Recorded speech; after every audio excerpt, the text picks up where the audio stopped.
Para sedherek ingkang kinasih, pepanggihan malih kalih kula Anugrah Eka saking Pepantan Purwantara wonten ing renungan padinan GKJ Purwantara dinten Rebo Pon 11 Juni 2026 kanthi jejer urip iki endah. Waosan kapendhet saking Kohelet 3 ayat 11 ingkang mekaten pangandikanipun Gusti. Samubarang kabeh katitahake endah ing wayah kang wis kapesthekake. Malah atine padha kaparingan kalanggengan. Nanging manungsa ora bisa nyumurupi pakaryaning Allah wiwit-wiwitan nganti wekasan. Para sedherek ingkang kinasih dening Gusti, asring ing gesang saben dinten manungsa langkung gampang ningali masalah tinimbang berkah. Nalika badan kesel, ekonomi angel, kulawarga wonten masalah utawi pangajeng-ajeng boten saged kelampahan, kita saged rumangsa bilih urip punika atos lan boten nyenengaken. Nanging menawi kita purun mandheg sekedhap lan mriksa kanthi ati ingkang tenang, sejatosipun taksih kathah kaendahan ingkang dipun paringaken Gusti.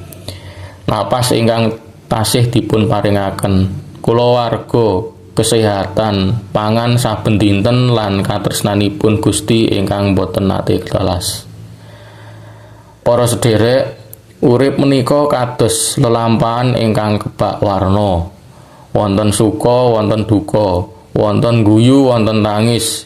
Nanging sedaya punika dados bagian saking proses gesang ingkang dipun paringi Gusti. Kadangkala manungsa namung remen nalika uripipun lancar, nanging nalika wonten cobaan langsung ngendika, "Gusti, kenging punapa gesang kula mekaten?"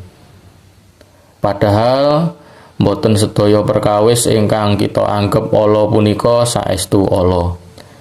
Kadangkala Gusti ngidini kita ngliwati kasangsaran supados kita dados langkung kiyat, langkung sabar, lan langkung cedhak kalian panjenenganipun.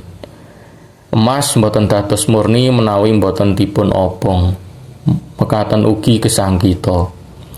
Asring kita namung nyuwun urip ingkang gampang. Nanging Gusti langkung mangertos bilih ingkang kita petahaken punika ati ingkang kiyat. Para sedherek, kaendahan gesang boten gumantung saking pinten kathah bondo, jabatan utawi kamewahan. Sebab kathah tiyang sugih nanging boten tentrem. Kathah tiyang misuwur nanging manahipun sepi. Kaendahan sejati dumunung nalika kita saged ngraosaken sih katresnanipun Gusti saben dinten. Nalika tasih saged tangi enjing lan ambekan kanthi sae punika berkah. Nalika tasih saged sesarengan kalian keluarga punika berkah. Nalika tasih dipun paringi kesempatan ndedonga lan memuji Gusti punika ugi berkah ingkang ageng. Mula aja nganti kita langkung kathah sambat tinimbang bersyukur. Sumangga kita ngendhaleni manah kita piyambak. Punapa kula langkung asring ngeluh tinimbang matur nuwun? Punapa kula sampun ngraosaken berkah-berkah alit ing gesang kula? Punapa kula pitados bilih Gusti gadah rancangan ingkang endah tumrap gesang kula? Asring kaendahan urip boten ilang. Nanging manah kita ingkang kesel saengga boten saged ningali. Mila kita kedah sinau ngraosaken Gusti wonten ing saben proses gesang. Para sedherek ingkang kinasih, urip menika saestu endah menawi kita lumampah sesarengan kalian Gusti. Endah boten ateges tanpa masalah. Endah boten ateges tansah gampang. Nanging endah awit wonten Gusti ingkang tansah ngancani saben langkah kita. Nalika kita pitados dhateng panjenenganipun, kita saged ngraosaken tentrem sanadyan wonten ing tengahing kasangsaran. Mila wiwit dinten menika sumangga kita sinau langkung bersyukur, langkung sabar lan langkung pitados bilih sedaya dados endah miturut wektalipun Gusti. Amin. Monggo kita sami ndedonga. Duh Gusti ingkang Maha Asih, kawula ngaturaken panuwun awit sih rahmat paduka ingkang tansah nyertai gesang kawula. Kadangkala kawula langkung asring sambat lan kesupen ngraosaken berkah-berkah alit ingkang paduka paringaken saben dinten.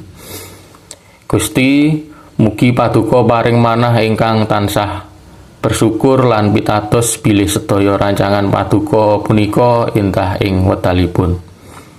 Nalika kawula ngadepi kasangsaran, kiyatna manah kawula. Nalika kawula kesel, paringana katenteman. Lan nalika kawula bingung, tuntunana kawula lumampah wonten ing margi paduka. Mugi gesang kawula saged dados berkah tumrap sesami lan tansah ngluhuraken asma paduka. Kawula masrahaken sedaya gesang kawula namung dumateng paduka. Ing asmanipun Gusti Yesus Kristus kawula ndedonga. Amin.